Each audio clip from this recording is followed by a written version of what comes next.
Texto. Segundo livro de Samuel, capítulo 9. Eu vou ler os versículos todos desse capítulo. São 13. E depois nós teremos outros textos para corroborar com o que nós queremos trazer para o coração dos irmãos nesta noite. Todos acharam aí? Então acompanhe, por gentileza, a leitura.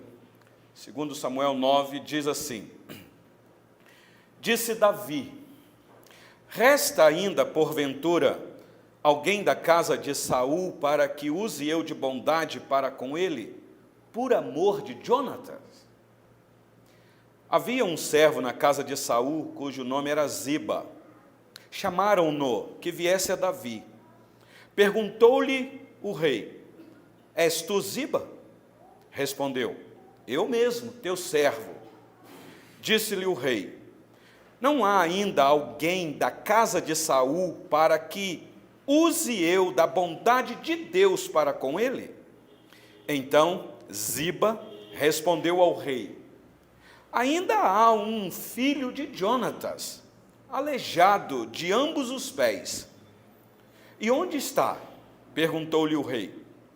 Ziba lhe respondeu: está na casa de Maquir, filho de Amiel, em Lodebar. Então mandou o rei Davi trazê-lo de Lodebar, da casa de Maquir, filho de Amiel. Vindo Mefibosete, filho de Jonatas, filho de Saul, a Davi, inclinou-se, prostrando-se com o rosto em terra. Disse-lhe Davi: Mefibosete. Ele disse: eis aqui teu servo. Então lhe disse Davi: não temas, porque usarei de bondade para contigo, por amor de Jonatã, teu pai, e te restituirei todas as terras de Saul, teu pai, e tu comerás pão sempre à minha mesa. Então se inclinou e disse: quem é teu servo, para teres olhados para um cão morto, tal como eu? Chamou Davi a Ziba, servo de Saul, e lhe disse: tudo o que pertencia a Saul e toda a sua casa dei ao filho de teu servo. Trabalhar-lhe-ás, pois, a terra, tu e teus filhos e teus servos, e recolherás os frutos, para que a casa de teu senhor tenha pão que coma. Porém, Mefibosete, filho de teu senhor, comerá pão sempre à minha mesa. Tinha Ziba 15 filhos e 20 servos. Disse Ziba ao rei: segundo tudo quanto meu senhor o rei manda a seu servo, assim o fará. Comeu, pois, Mefibosete à mesa de Davi, como um dos filhos do rei. Tinha Mefibosete um filho pequeno, cujo nome era Mica. Todos quantos moravam em casa de Ziba eram servos de Mefibosete. Morava Mefibosete em Jerusalém, porquanto comia sempre à mesa do rei. Ele era coxo de ambos os pés. Até aqui a leitura, porque terminou o capítulo. Não fecha a tua Bíblia não, mantenha ela aberta aí. Mas vamos orar mais uma vez, nesse momento.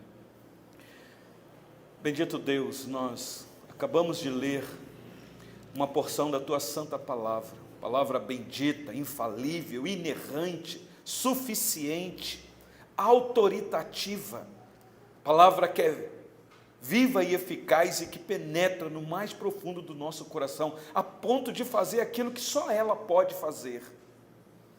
Ó Deus, aqui nesta noite viemos para ouvir da tua palavra. E agora que li o texto, ó Deus, ilumina as nossas mentes, no poder do teu Santo Espírito, para compreender a revelação escrita. Dar-nos ouvidos, Senhor, para ouvir o que o Espírito diz à igreja. O quanto precisamos ouvir a tua voz. E mais, ó Deus, não somente ouvir, mas obedecê-la. Então, Senhor, dar-nos coragem, depois de ouvir a palavra do Senhor, termos coragem de praticá-la, de obedecer à ordem do Senhor. Assim eu clamo por mim e pelos meus queridos irmãos que aqui estão. orando assim no nome bendito do Senhor Jesus, o teu Filho amado, nosso Salvador. Amém. A história de Davi nas Escrituras é dramática demais. Começa quando o próprio Samuel quis ungir o rei a mando de Deus, e Samuel se equivoca em ungir o rei achando que era para ungir à vista dele. E nós conhecemos o relato. Samuel vai à casa de Jessé, pai de Davi, e lá Deus mostra quem seria o ungido, o rei que ele já havia escolhido. Só que no trono tinha um outro rei, Saul. E esse foi um grande problema para Davi, porque Davi, depois de ungido, ele já era usado por Deus, mas depois de ungido como rei, começou mais a ser usado por Deus dentro da nação, a ponto de ter mais destaque do que o próprio rei Saul. Isso causou em Saul uma raiva tremenda, a ponto de perseguir Davi a todo custo, não dava um sossego para Davi. Só que Saul tinha um filho que era totalmente ao contrário do sentimento de Saul, Jonatas. Esse já amava Davi demais da conta. E há aí um grupo de movimento chamado cristão no Brasil que quer colocar na conta de Davi e de Jonatas uma prática que eles estão querendo liberdade hoje no Brasil, a ponto de dizer que Davi e Jonatas teve relação homoafetivos. Que tiveram relação homoafetiva, eu não tenho dúvida disso, porque eles tiveram afeto um pelo outro mesmo, e nesse sentido não há problema nenhum. Todos nós precisamos ter esse relacionamento, sentimento homoafetivo. Eu tenho que amar o meu irmão, eu tenho que saber respeitar, eu tenho que honrar o meu irmão. Nesse sentido não há problema, mas nós sabemos o que é que eles querem dizer. Só que tanto Davi quanto Jonatas eram casados e tinham famílias e filhos. Mas Davi sofreu demais na mão do pai de Jonatas, Saul. Só que Saul agora está morto. Saul era um homem de guerra, era um homem valente, mas ele vai para uma batalha contra os filisteus, e nesta batalha os soldados israelitas estavam perdendo a batalha. E quando Saul está encurralado, sabendo que a batalha está sendo vencida, ele então chega a um ponto dramático na vida dele, meus irmãos. Ele chama o seu arqueiro e diz: pegue a espada, porque eu não vou morrer na mão dos meus inimigos, para eles depois não ficarem caçoando de mim, porque era isso que o inimigo fazia. Então pega a espada e me transpassa. É só ler o texto que vocês irão ver. O arqueiro falou: de maneira nenhuma eu vou fazer isso, não vou fazer isso mesmo. E aí então Saul pega a espada da mão dele e se lança em cima da espada e dá cabo da sua vida, meus irmãos. O arqueiro fica apavorado com aquela cena e também num ato, eu penso, desesperado, faz a mesma coisa que Saul, pega a espada e se lança sobre a espada. Por quê? Porque Saul, além de saber que estava perdendo a batalha, ele teve informação que os seus 3 filhos haviam morrido naquela batalha, inclusive Jonatas, um menino guerreiro, um menino de batalha, mas foi morto naquela batalha. Pois bem, Saul está morto e agora então Davi aparentemente está livre para subir no trono. Aparentemente, porque não foi assim tão simples. Um outro filho de Saul, amando de um comandante de Saul, vai subir no trono. E, meus irmãos, vai ser um problema seríssimo dentro da nação de Israel. Quando então Davi vai ter que lutar contra os seus próprios irmãos, e sangue vai ser derramado, meus irmãos. É nesse período que 11 tribos da nação de Israel fica contra uma tribo, a tribo de Davi, que é a tribo de Judá. E uma luta entre os irmãos, até que Davi, usado por Deus, subjuga as 11 tribos e traz as 11 tribos para debaixo do seu domínio e une agora as 12 tribos da nação de Israel. É nesse período que Davi escreve o Salmo 133. Como é bom e agradável viverem unidos irmãos. Os irmãos ali são os judeus, não há mais racha dentro da nação. Agora Davi está no trono, agora a paz, a unidade, Davi está reinando. e Deus está abençoando a nação. Num dado momento, Davi se lembrou, Jonatas, antes de morrer, me fez um pedido, que era para eu usar de misericórdia com a casa dele, se ainda houvesse alguém. E Davi, então, se lembra disso, é o texto que eu li, ele fala, olha aí para a sua Bíblia, versículo 1 de Samuel, capítulo 9. Disse Davi, resta ainda, porventura, alguém da casa de Saul, para que use eu de bondade para com ele, por amor a Jonatas. Prestaram atenção? Davi está fazendo um levante para usar de benevolência com alguém, não por causa daquele alguém, mas por amor a outro. Isso daqui já começa a trazer à nossa memória alguma coisa, meus irmãos. Nenhum de nós aqui, na noite deste dia, ou que está nos ouvindo, temos amor próprio para despertar em Deus amor a nós.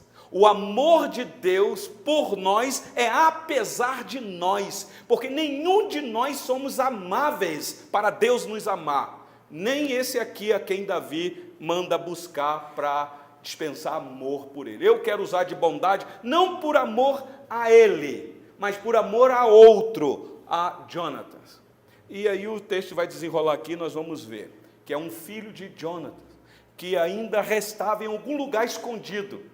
Não sei se vocês conhecem o relato, quando a casa de Saul ficou sabendo que Saul havia morrido, e o próprio Jonatas tinha um menino pequeno, e aí a ama pegou essa criança num desespero, dizendo, se o rei está morto, os filhos do rei morreram, então, e os filisteus estão vindo, então nós precisamos fugir. Ela, num desespero, pega o menino no colo, vai fugir, não sei se subir em alguma campina, em algum lugar, escapa o menino do colo dela, ele cai no chão e quebra os pés.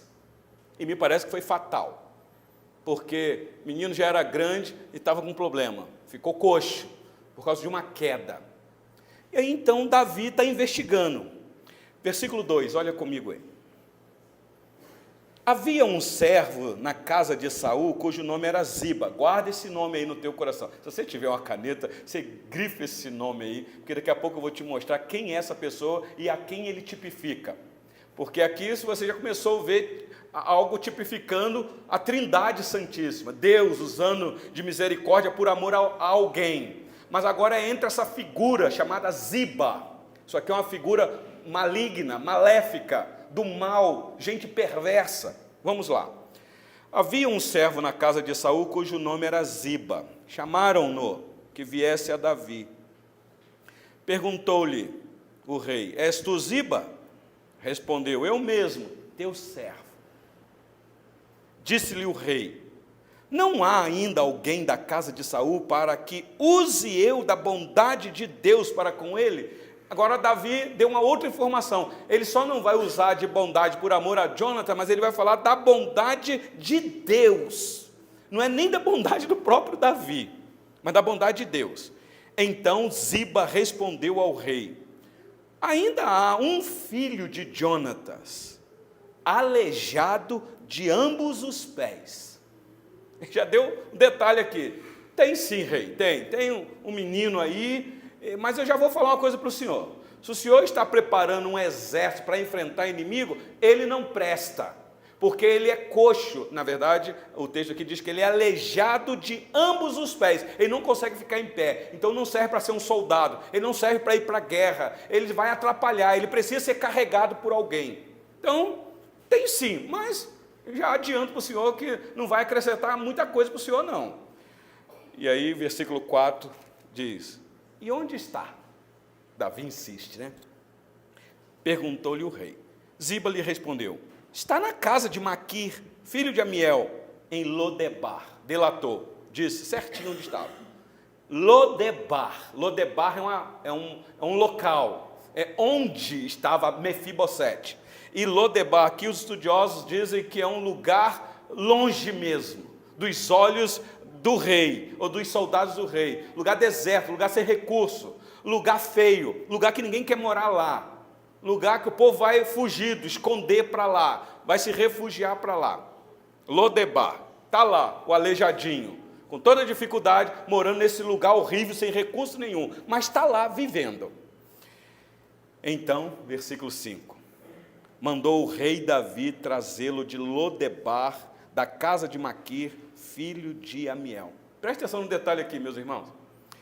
Se aquela ama estava certa de que agora o rei estava morto, e que a nação poderia ser invadida, ou então outro rei poderia assumir o comando, então no coração dela, eu tenho que fugir para um lugar para esconder o descendente de Saul, porque se pegar, eles vão matar. Então me parece que levou o menino para lá, para essa região, lá ele cresceu, constituiu família e ficou para lá mesmo, escondido, longe dos olhos do holofote das autoridades, vivendo a vida dele e deixando a vida levar.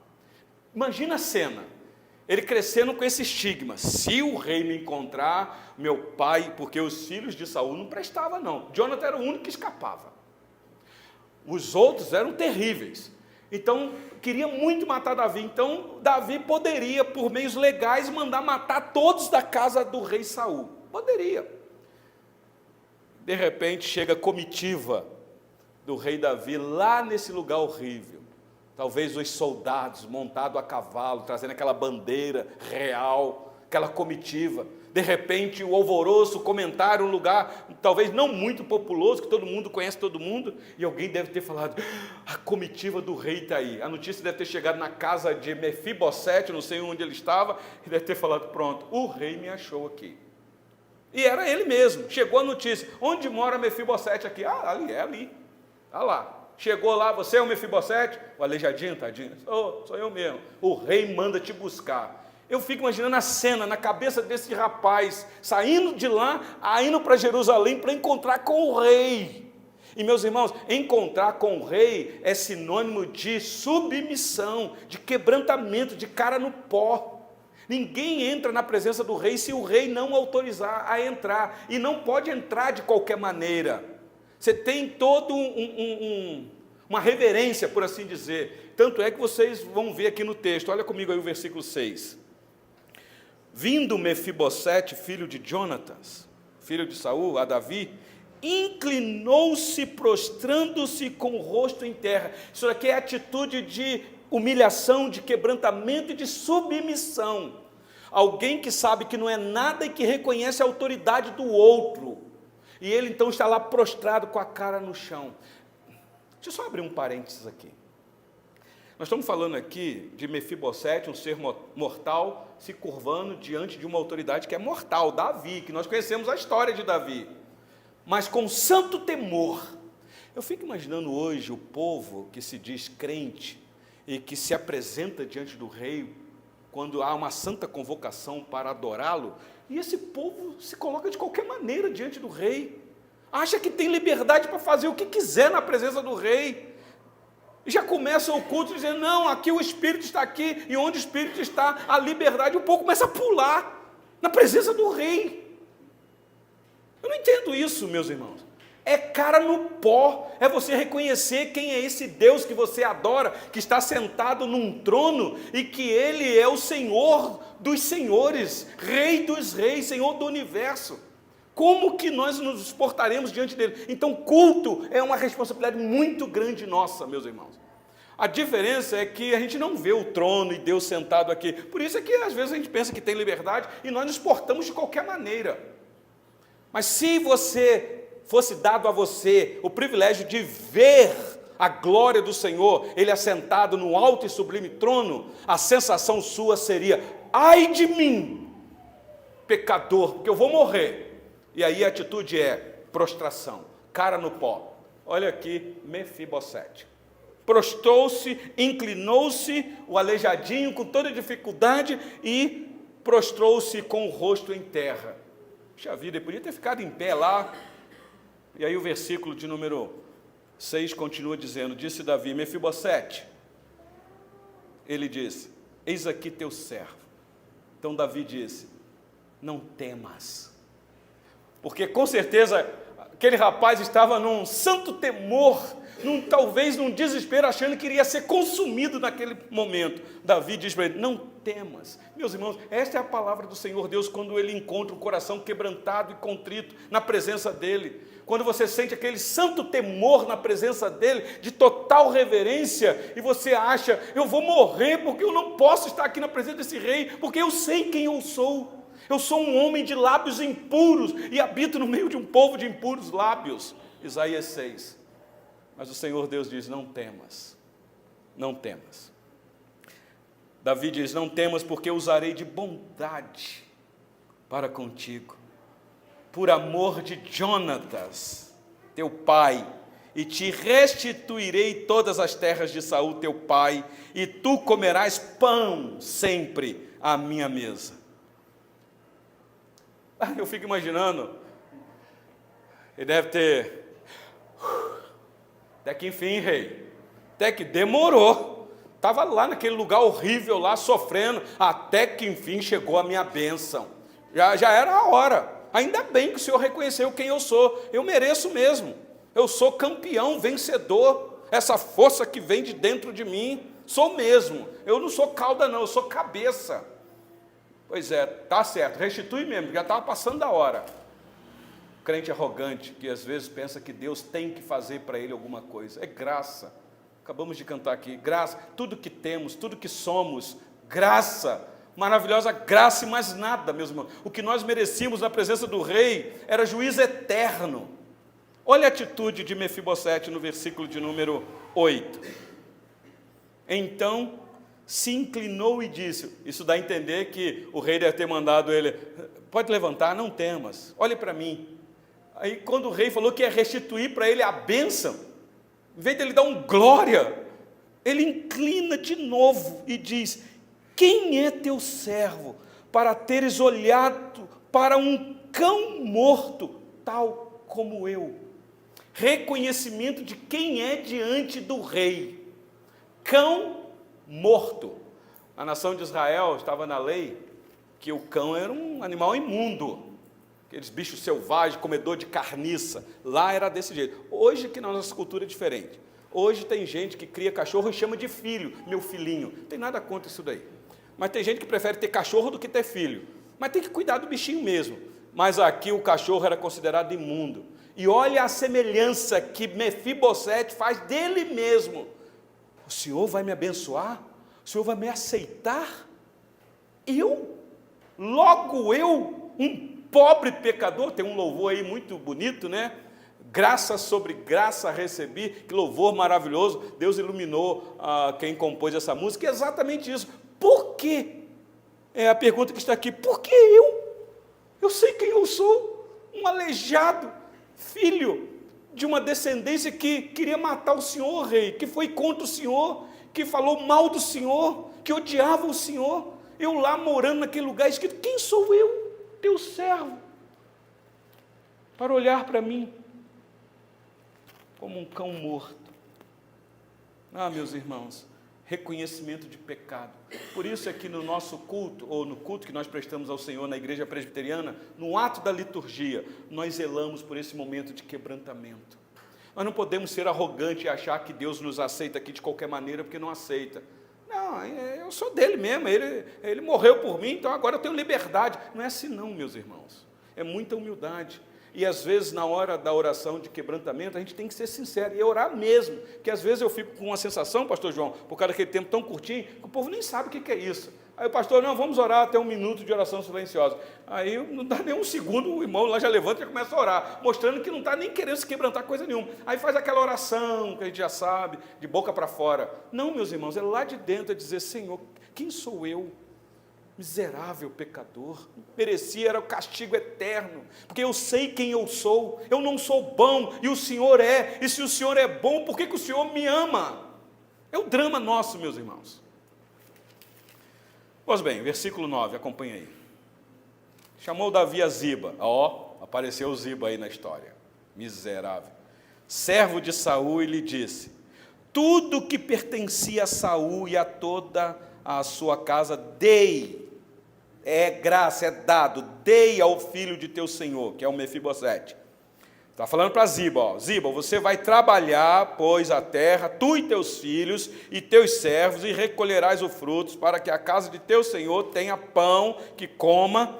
Porém, Mefibosete, filho de teu senhor, comerá pão sempre à minha mesa.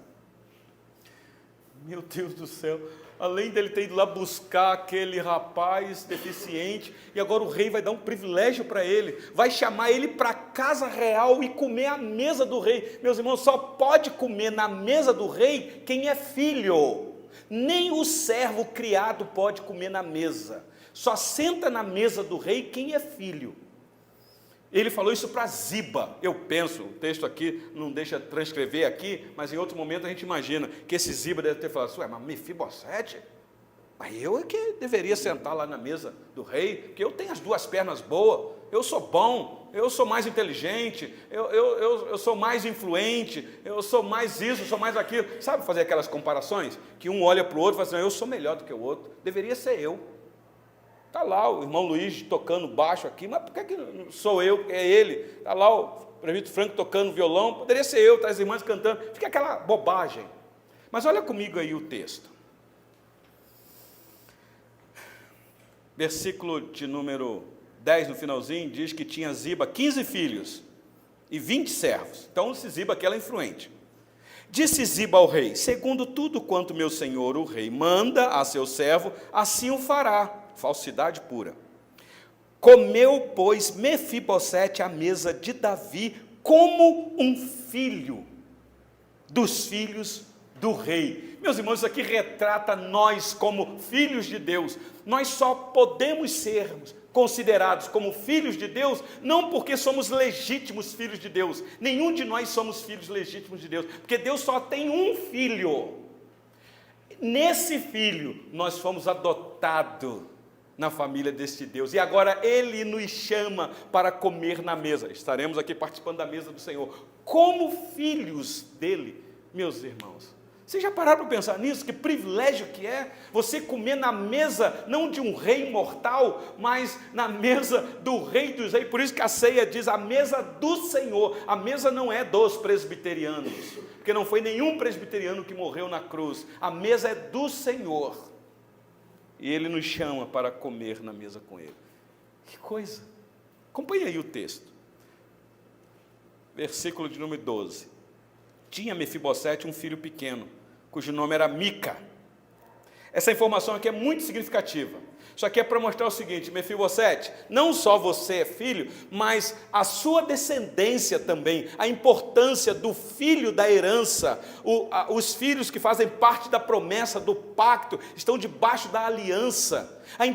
A grande responsabilidade dos pais trazerem os filhos para debaixo desta aliança, meus irmãos. As crianças fazem parte, elas são importantes, Deus não as rejeita. Esse Mefibosete tinha um menino pequeno e ele também fazia parte do banquete que o rei oferecia.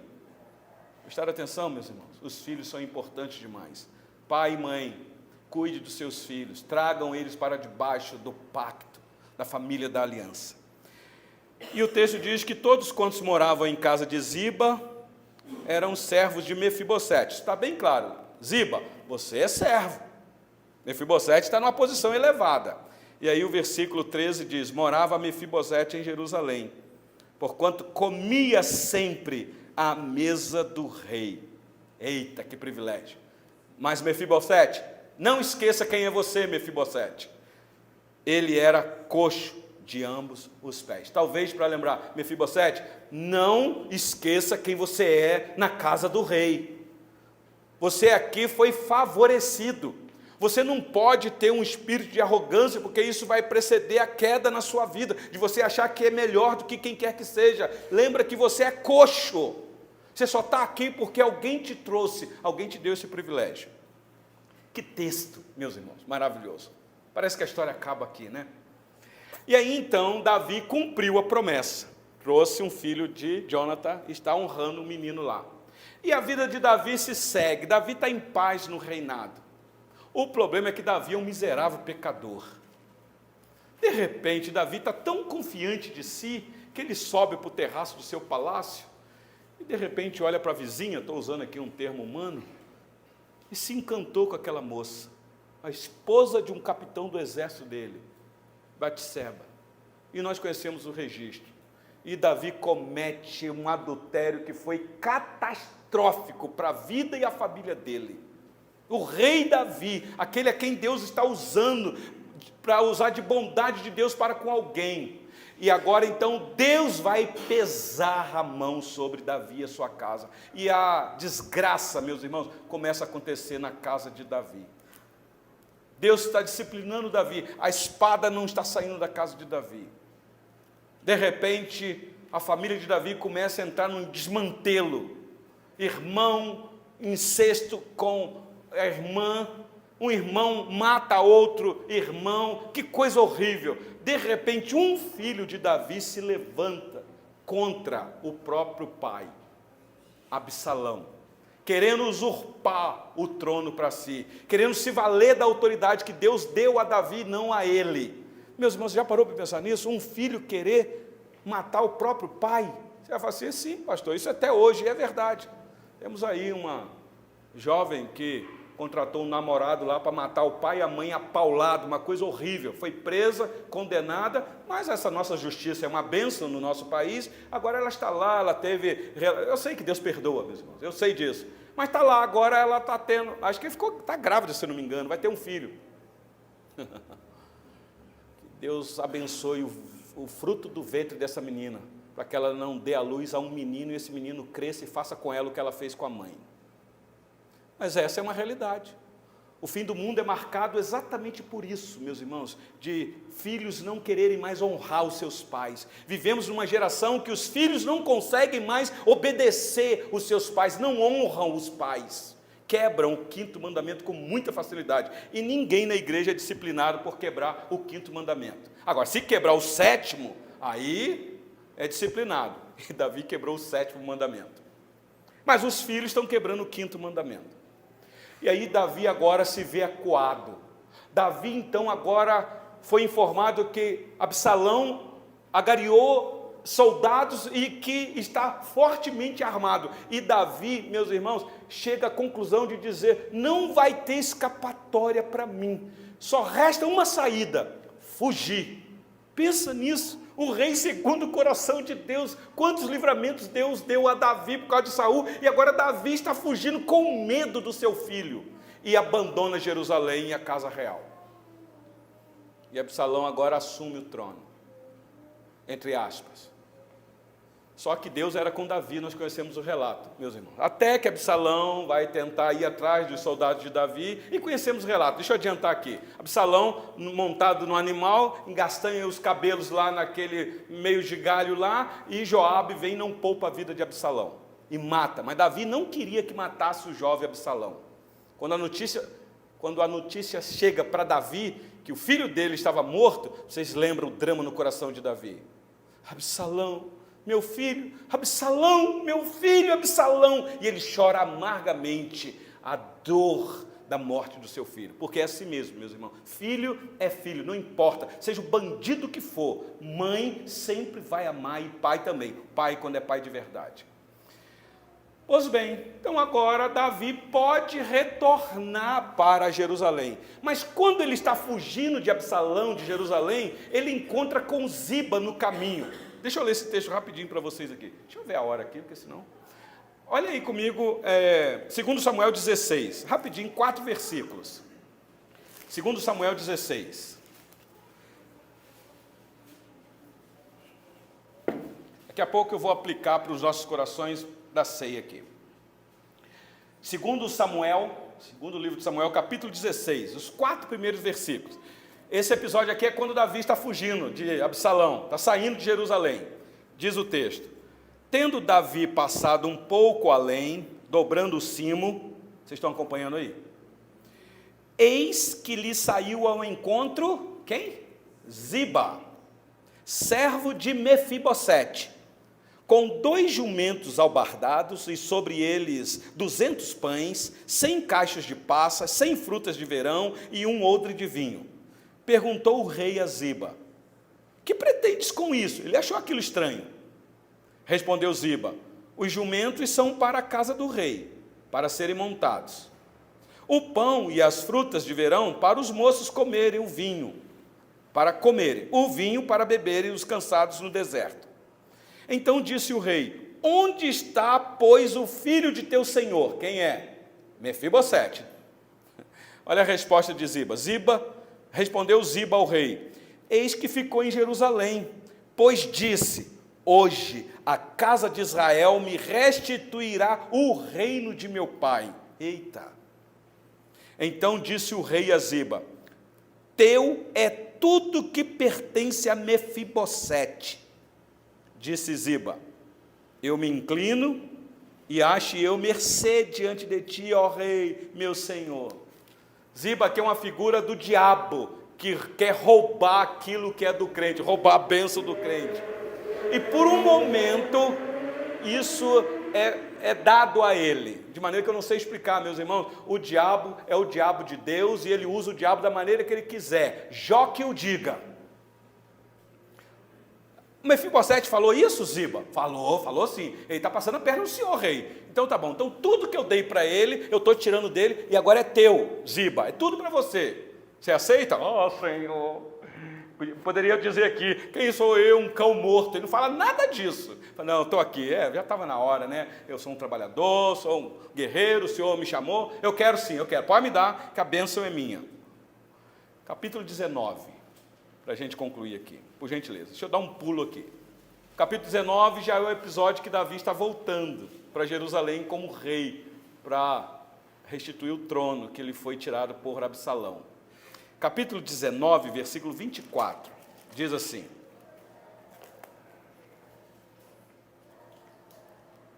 o rei está voltando, todo mundo está ovacionando, talvez cantando: Hosana, Hosana, o que vem em nome do Senhor, aquela coisa toda. O rei está voltando, que alegria, que satisfação. Versículo 24. Então, aí está aqui, também Mefibosete, filho de Saul, desceu a encontrar-se com o rei. Não tinha tratado dos pés, nem espontado a barba, nem lavado as vestes, desde o dia em que o rei saíra até o dia em que voltou em paz. Olha a atitude desse rapaz, aleijadinho, não conseguiu tratar dos pés, não sei se tomou banho, se não tomou, mas o texto diz que ele não apontou a barba, ficou barbudo, e nem lavado as vestes, ficou com aquela mesma roupa. Fica imaginando a cena.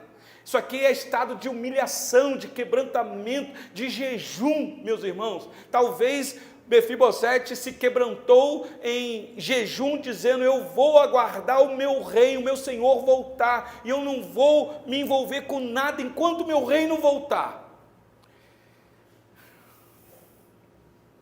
Versículo 25. Tendo ele chegado a Jerusalém, o rei, o Mefibosete, ao encontrar com o rei, este lhe disse, o rei, deu uma dura, no Mefibosete: por que não fostes comigo, Mefibosete, quando ele saiu? Olha a resposta. Ele respondeu: ó rei, meu senhor, o meu servo me enganou. Sabe quem é, né? O servo. Porque eu, teu servo, dizia: albardarei um jumento e montarei para ir com o rei, pois o teu servo é coxo. Demais disto, ele, o Ziba, miserável, falsamente me acusou a mim, teu servo, diante do rei, meu senhor. Porém, ó rei, meu senhor, é como um anjo de Deus. Faze, pois, o que melhor te parecer. Olha a humildade desse rapaz.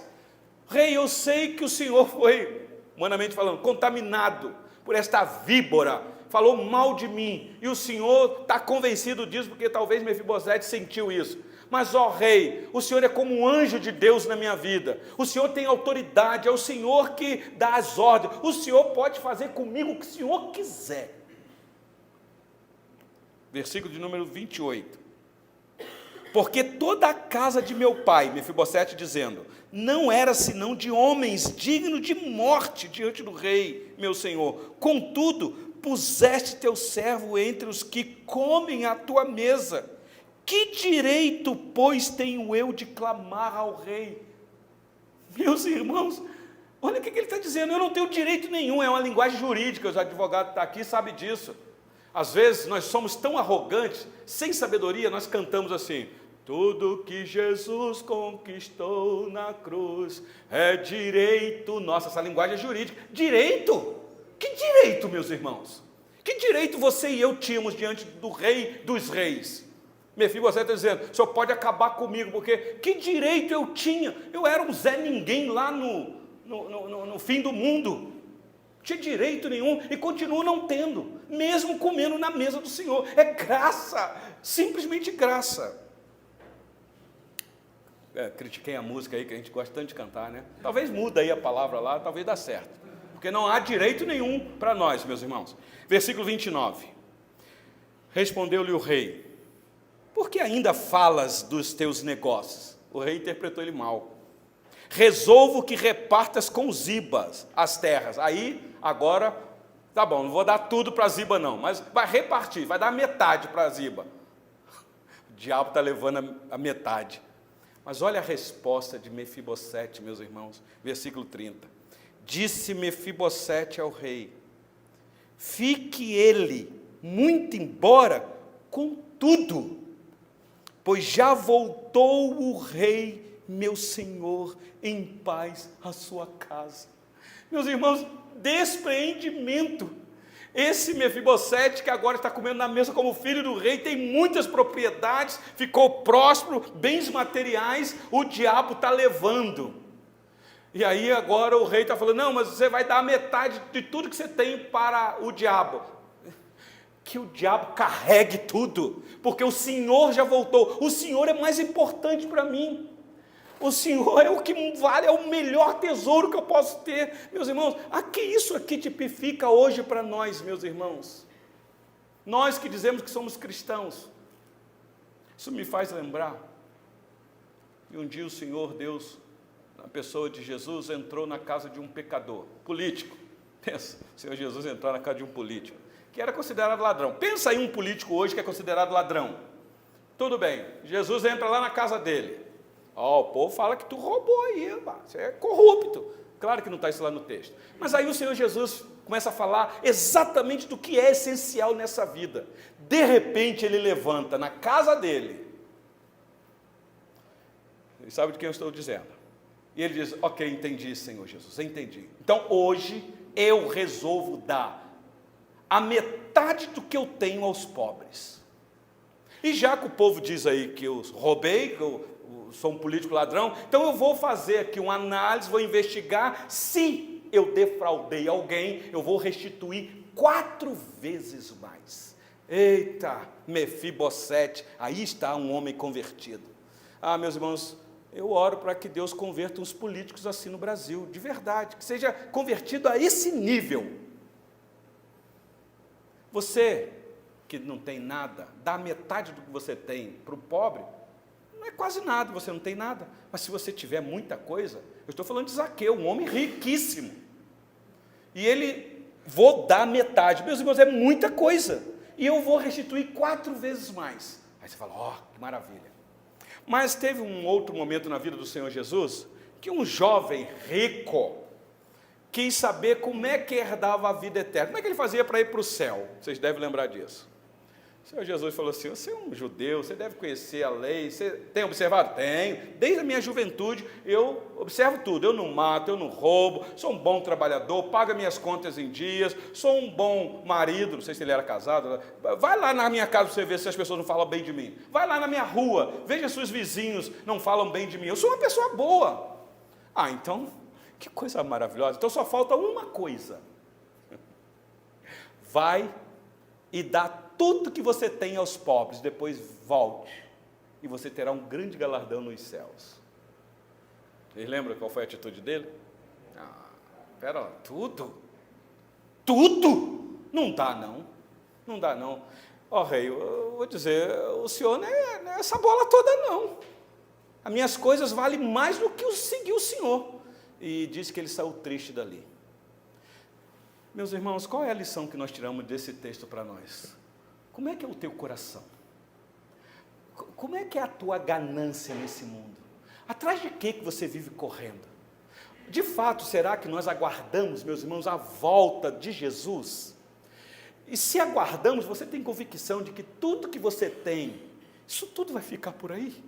Meus irmãos, se ele não voltar, ou se alguma coisa acontecer nessa noite e ele te chamar, tudo vai ficar por aí. E para quem será?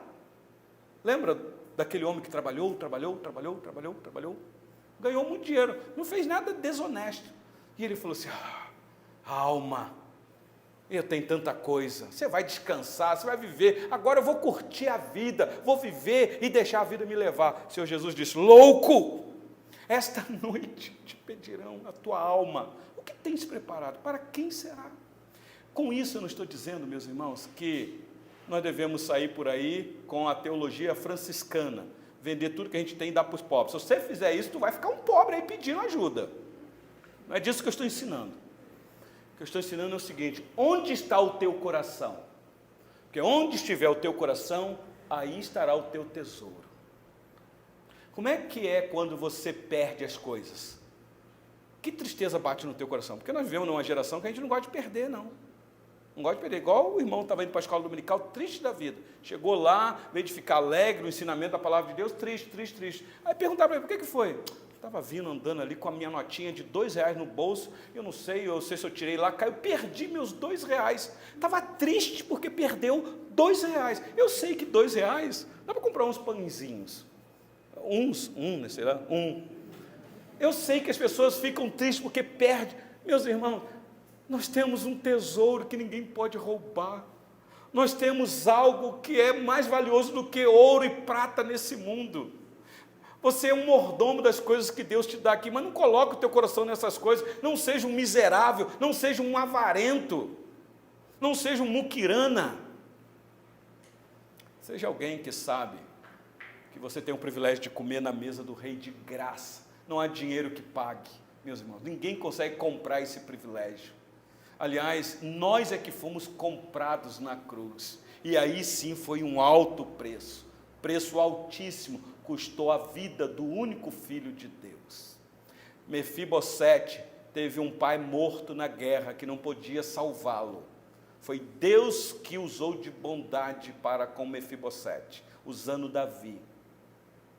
Mas Deus enviou a este mundo o seu único filho, o filho do seu amor, para morrer por nós como prova de amor dele por nós, quando nós ainda éramos pecadores, fadados ao fracasso, morando em Lodebar, todos nós coxos, aleijados dos 2 pés.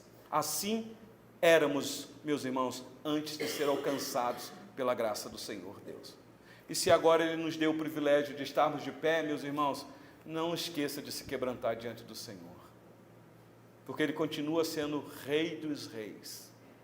E ainda estamos nesse mundo que o diabo anda ao nosso derredor rugindo para nos dragar. De vez em quando, o diabo dá umas rasteiras nos crentes que anda desavisado por aí, que não vigia, que não atenta para a sua real existência nesse mundo diante de Deus. Como eu tenho visto o diabo se andar com muitos crentes, meus irmãos, e nunca subestime a ação de Satanás, nunca. Uma certa feita, Satanás instigou a Israel a fazer Davi contar o censo, para trazer penalidade ao povo de Deus, e foi Satanás que fez isso. Uma certa feita, Satanás estava influenciando Pedro a desviar o Senhor Jesus da cruz. O Senhor Jesus, com muita firmeza, diz: arreta-te, Satanás, olhando para Pedro. Meus irmãos, se o diabo foi em cima de Davi e alcançou o objetivo que queria, e foi em cima de Pedro e quase alcança o objetivo, só não alcançou porque o Senhor Jesus disse: Pedro, eu roguei ao Pai para que você nos demoleça, mas Satanás quer te cirandar. Mas para Judas, ele não rogou, e nós sabemos o que é que Satanás fez com Judas. Então vigie, meus irmãos, nós vivemos neste mundo, e a nossa luta não é contra carne e sangue, a nossa luta é contra esses seres malignos. Não feche os seus olhos para isso. santifique-se cada vez mais, consagre a sua vida e a sua família ao Senhor, mas é consagrar mesmo. Meus irmãos, nós estamos nos últimos dias, o relógio, por assim dizer, está chegando ao seu fim.